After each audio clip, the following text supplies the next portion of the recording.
What's up guys, welcome back to another video. Today I'm going to be doing a little review on my Q300 with some sound clips. I'm out right now, the car is looking really nice. We're in this nice spot.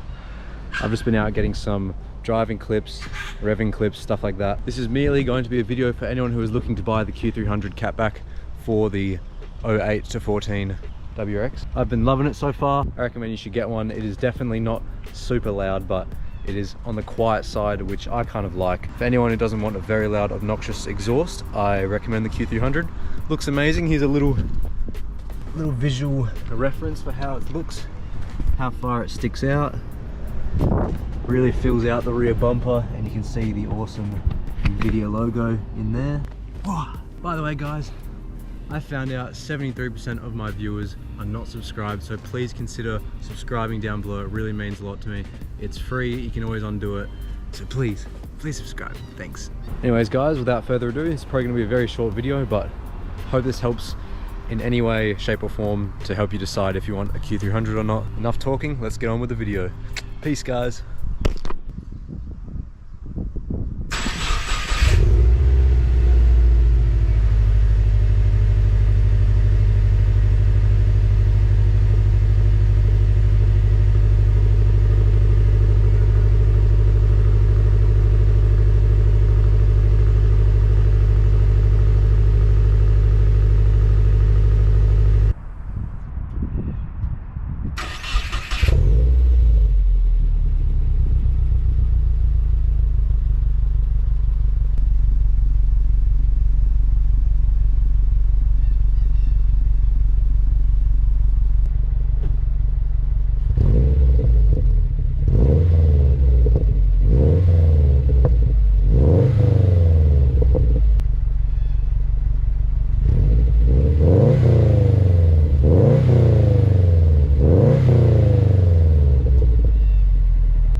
Thank you all so much for watching. I'll see you guys in the next one. Peace!